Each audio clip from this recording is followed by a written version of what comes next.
Hello, and welcome to an episode of Todd Talk. When Todd talks, people listen.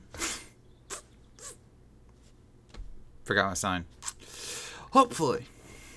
And today we are going to have a good old fun time because we are talking about the upcoming death battle that was the winner of the 2023 Tournament of Champions. Welcome to the Tournament of Champions.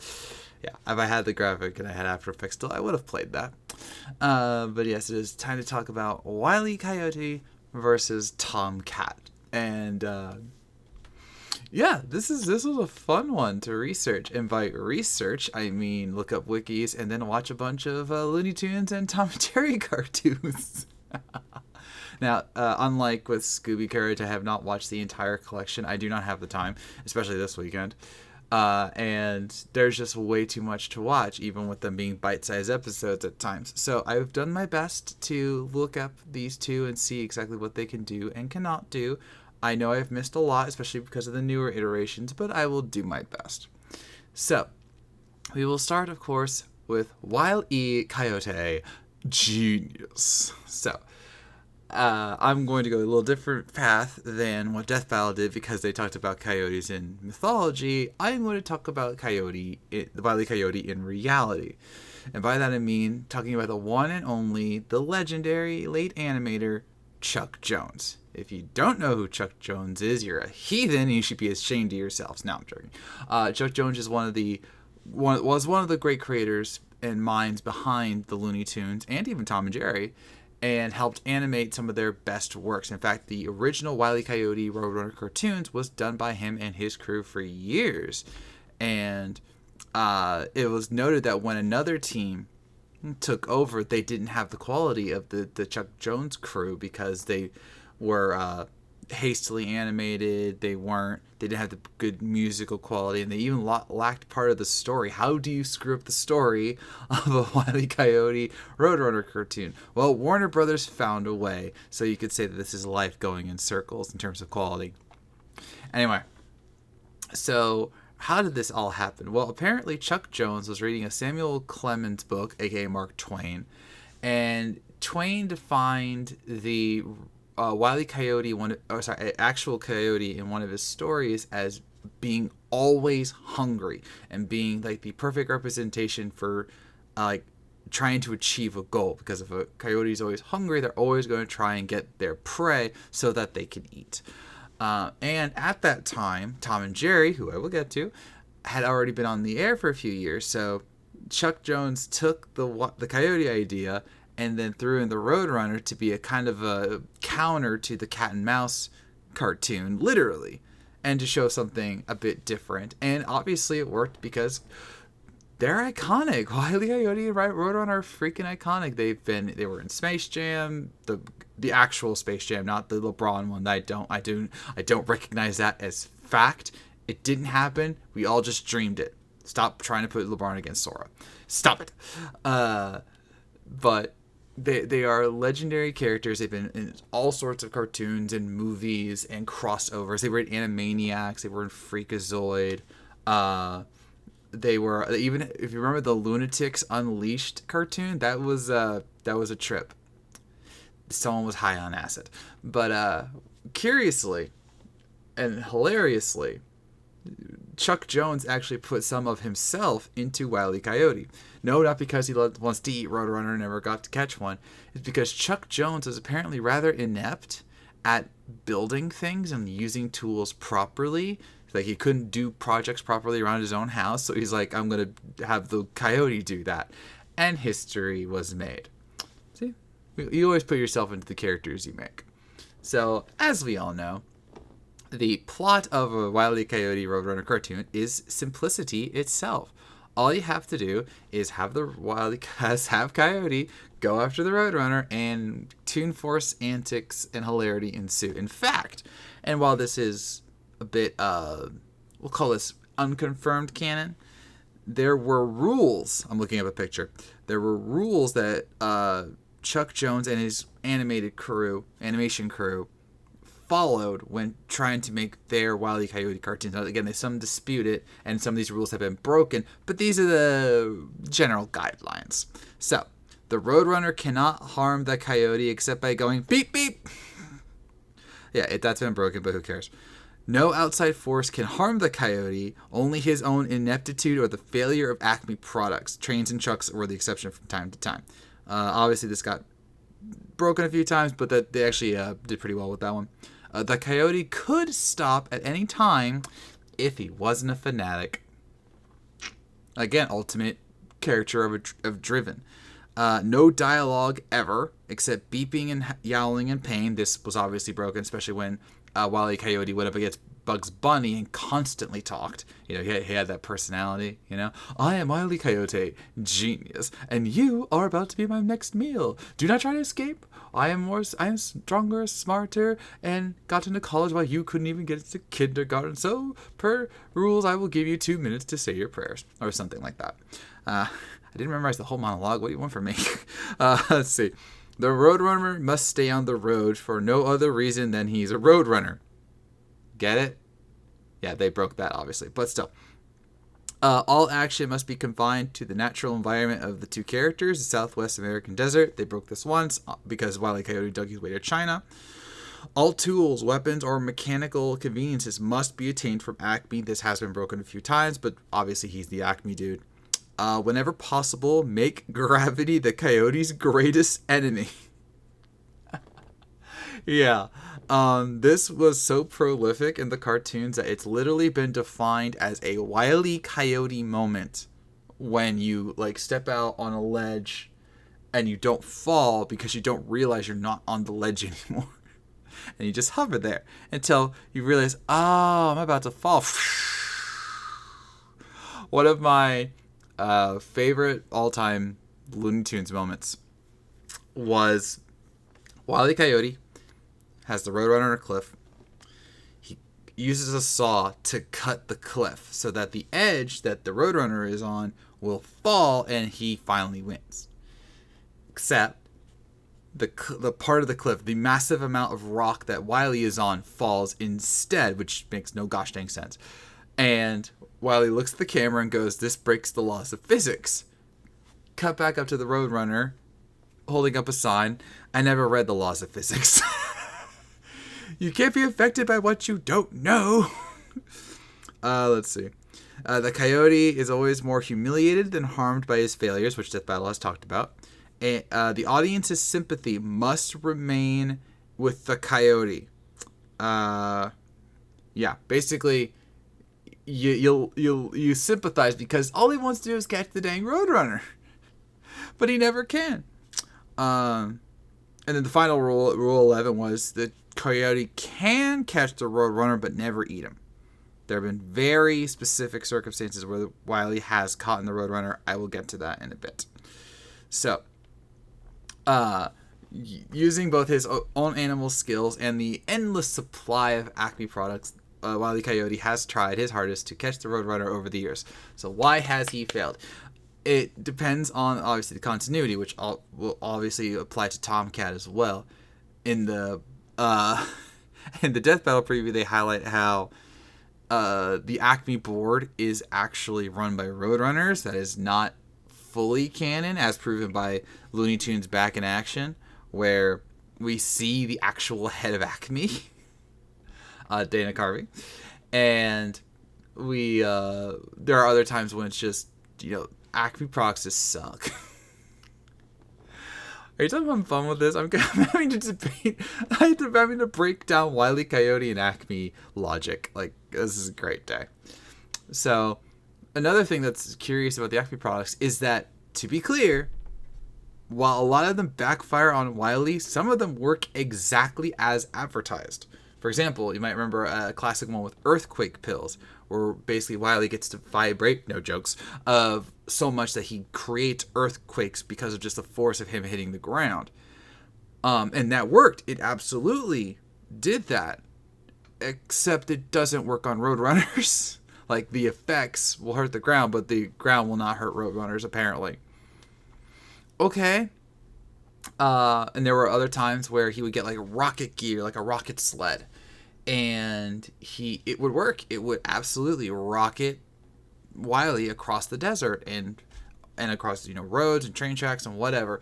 The problem is that it's not exactly the easiest thing to control. And in one of them, what was it? I actually watched this episode.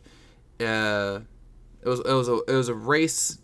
There was a race going on between the Roadrunner and Speedy Gonzalez, and so Sylvester and Wile E team up and they get on this rocket sled and they actually go faster than Roadrunner and Speedy, but they can't control it. So not only do they go off a cliff, they go up into space and basically blow up.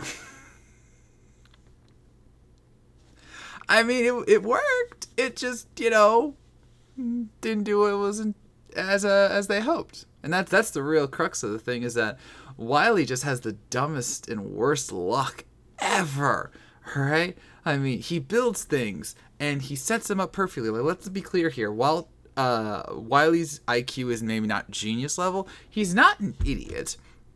All right, he comes up with great plans. It's just they always backfire every single time. And in fact, one of the times he did catch the Roadrunner, he couldn't do anything about it because he caught him when he was small. So he couldn't even eat. So he couldn't even eat the dang Roadrunner. And then other times in like future cartoons, like more modern day ones, when he did catch the Roadrunner, it didn't last because the Roadrunner still escaped.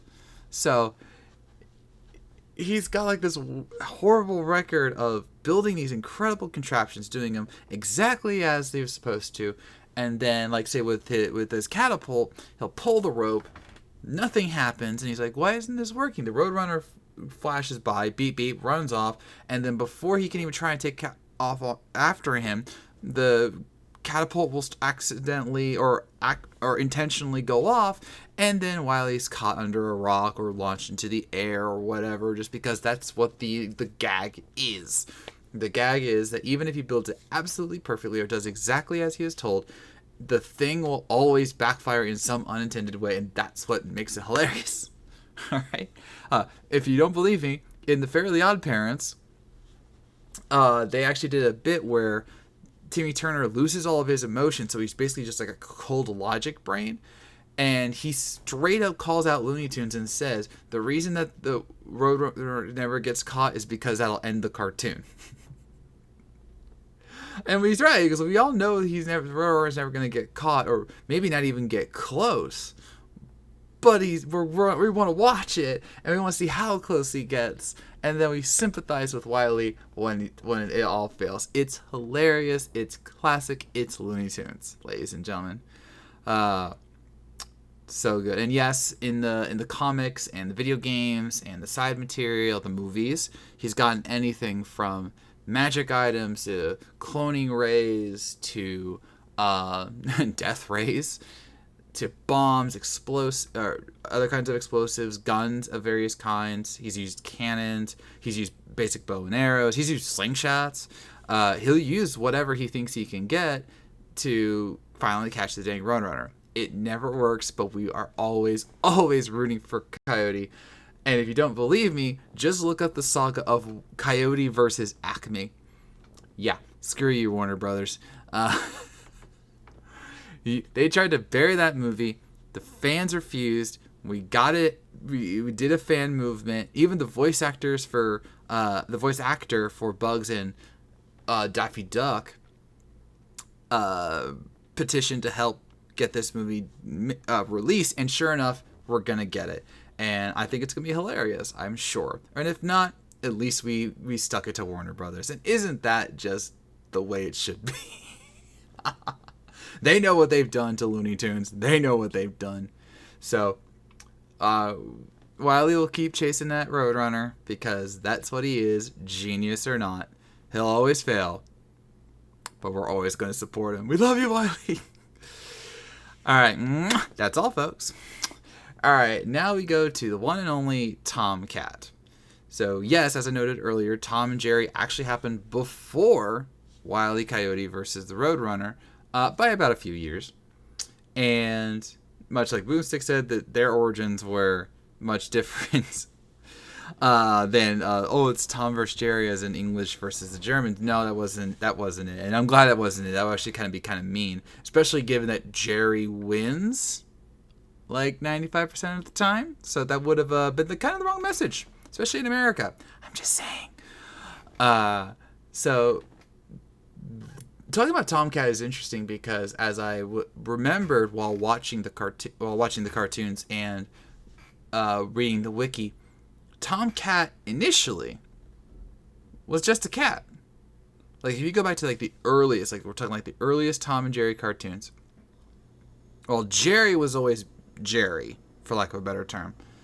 Tom was just a cat. Like he was a smart cat, sure, but he looked like a cat. He like walked like a cat. He even acted like a cat more times than not. It wasn't until later that they started to make him a little bit more anthropomorphic, by having him walk on two legs and using weapons a lot more. And that's the essence of the character. Like he used to never talk or even scream. And then he finally did scream, and that was actually Mel Blanc who did that, I believe it was. Was it Tex Avery? One of those two. But he slowly gained more like complex thought, personality, sentience, and whatever. And that's when the Tom and Jerry cartoons really took off. And God, were they violent. Don't get me wrong. Looney Tunes has always been violent. Slapstick cartoons of that era were violent. And Tom and Jerry just was like, if you ever ask the question, like, how far can we push this? That's what Tom and Jerry did. Like, that's why Boomstick said in the preview, it's like, it hurts just to watch, that kind of thing. That's what Tom and Jerry did. Like, any kind of Toon Force mutilation you can think of, they did it. And they never, ever shied away from going dark. Like, for example, you might recall in the preview them talking about Tomcat's 9 lives. Yes, that is canon. And there have been times when Tom has straight up died, much like Wile E. Coyote. And the catch was that he always come back, or he had a way to get back his 9 lives and whatever. In one episode, he basically needed to. He was gonna go to heaven if he could get Jerry to forgive him and basically sign this like affidavit, basically saying like I forgive Tom for what he's done to me, and he can go to heaven. If he didn't, then he would go to hell. And sure enough, in the episode, even though he gets Jerry to forgive him, the pen that is going to sign the contract that absolves him of his sin, the pen doesn't work. And so even though Tom is desperately trying to get the pen to work and Jerry is like trying to help him, Tom goes to hell. And they show Spike the Bullock basically as the devil, and it's just like, what? Come on, what the heck? And thankfully it was a dream sequence, but like that's what they were doing in the 40s and the 50s. Like they didn't care. Like traumatizing kids, what's that? Let's show this cat getting absolutely wrecked by the mouse. It's so stupid. They could get away with it today. I'm gonna put my foot down on that one. But like, if you think about one of the more recent Looney Tunes shows that they did on Max, it didn't last that long because it lost like one of the essential essences of what the Looney Tunes cartoons were, and even Tom and Jerry cartoons were, which was the violence.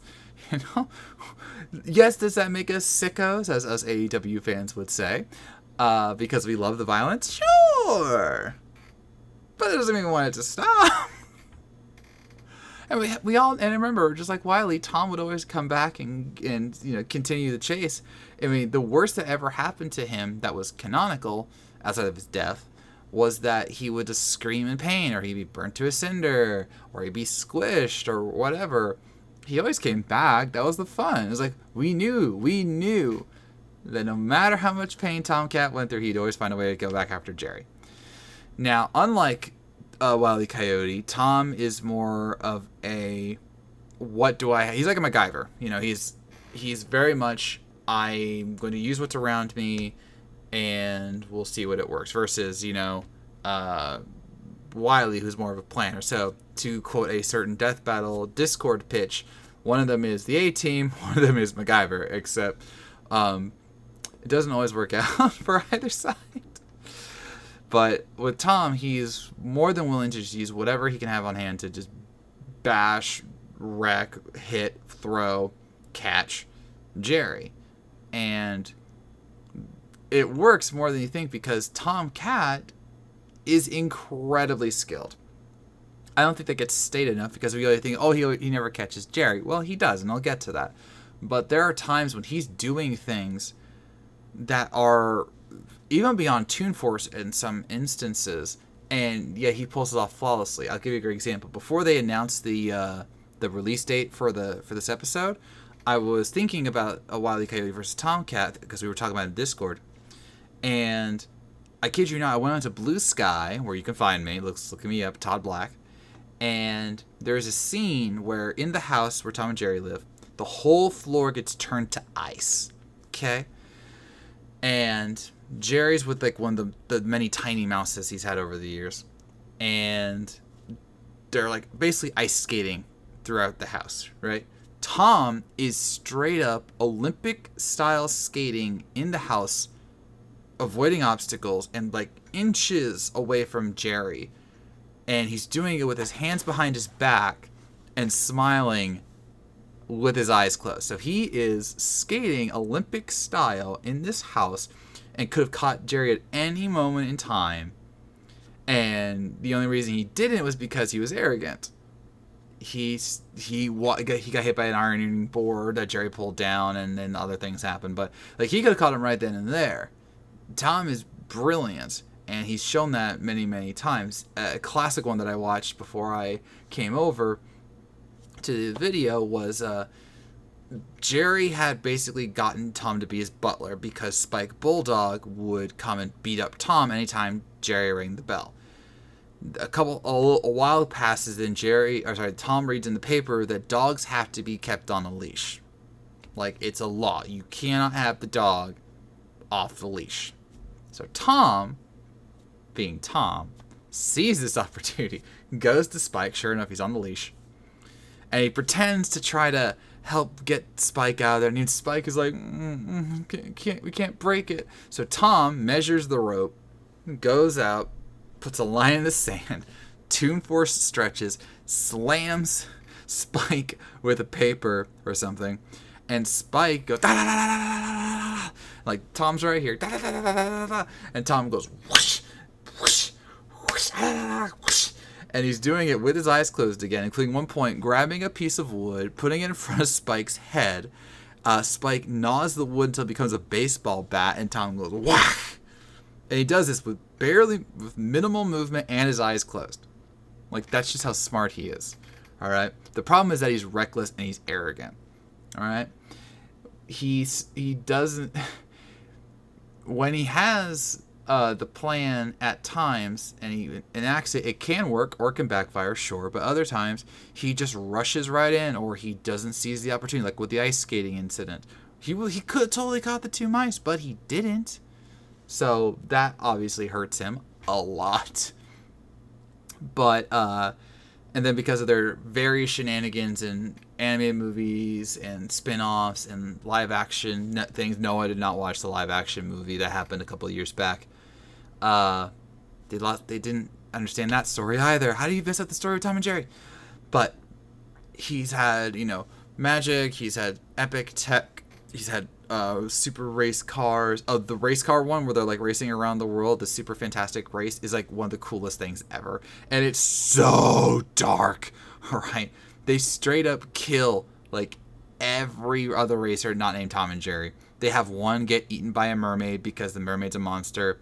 They have one touch antimatter on accident and like just vaporizes.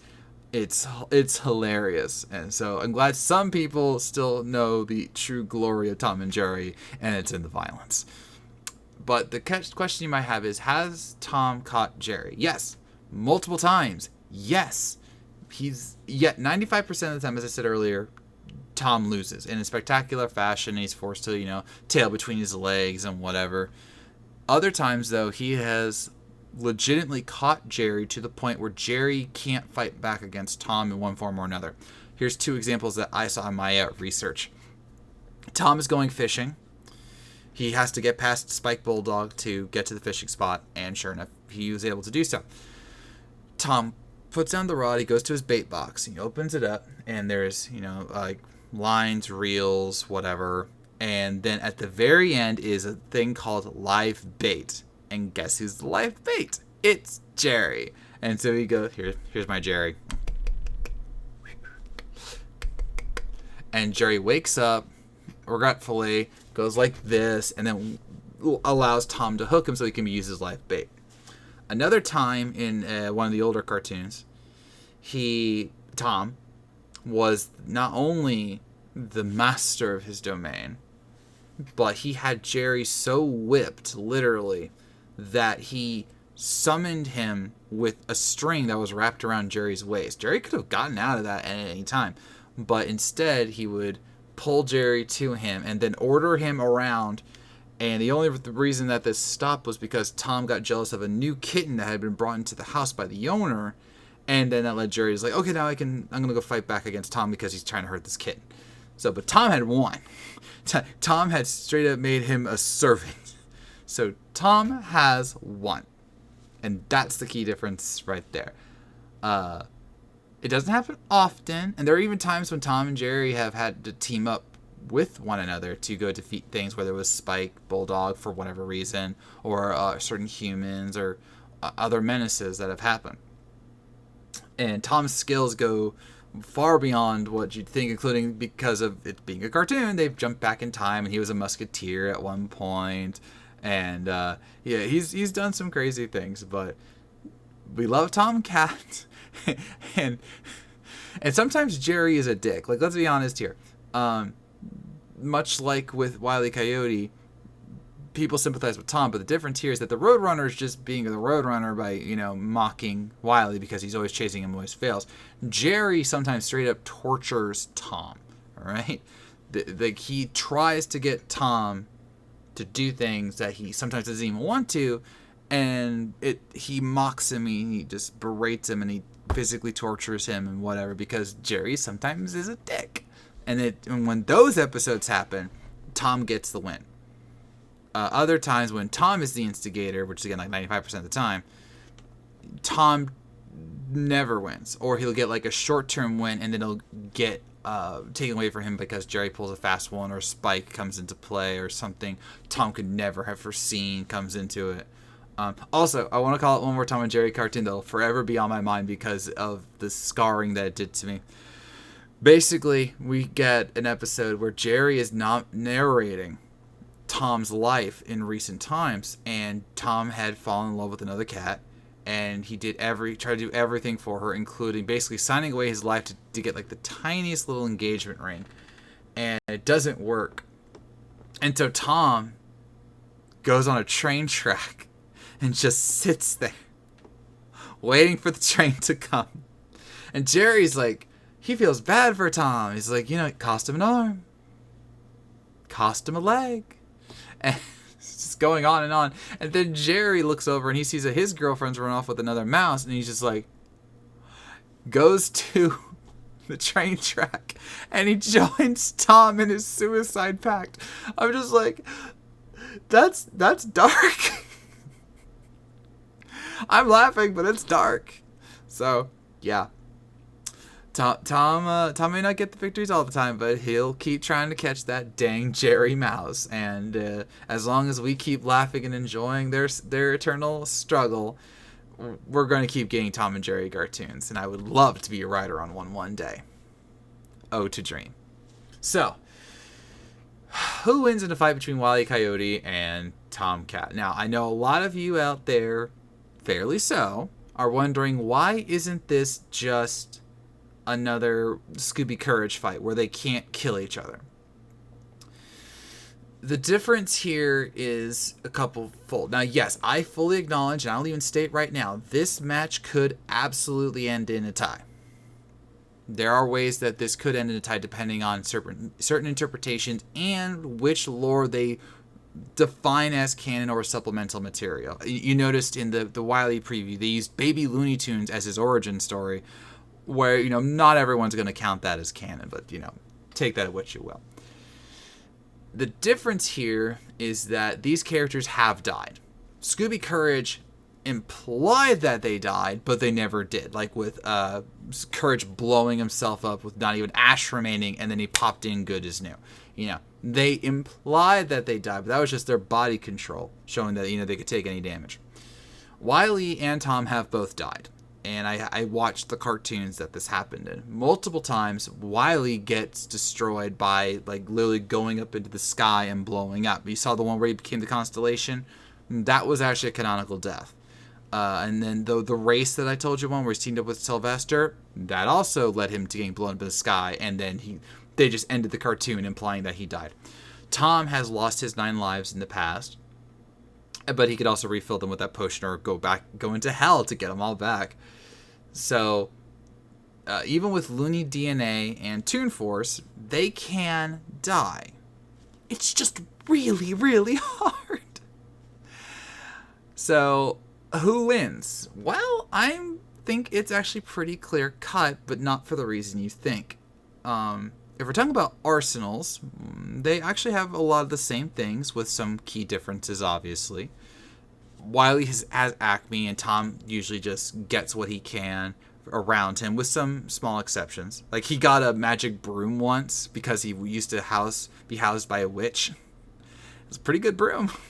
And then Wile E Coyote has his suits and rides and everything that Tom never needs because he's usually fighting in a house.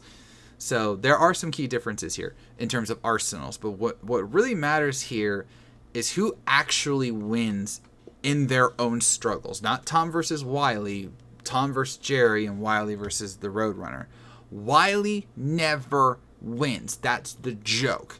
The joke is that he can come very, very close, literally inches away. The Roadrunner puts on that little extra speed, and he's gone. Tom catches Jerry regularly, or regularly enough that it can count as a serious victory. That's the key difference. And because of the nature of Acme products and certain other products that Wile E uses, they are destined to backfire.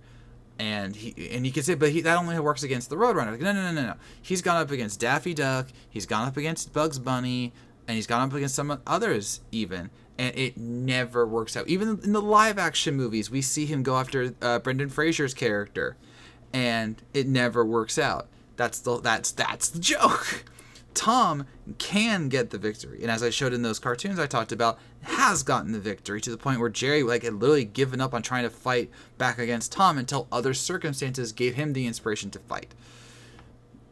Now, how can Tom erase Wile E from existence? That I don't know, and so that's what I'm saying. It can be a tie, depending on how what arsenal he has to literally get rid of Wile E. But I don't think, especially with the 9 lives and the potion and just going straight back to...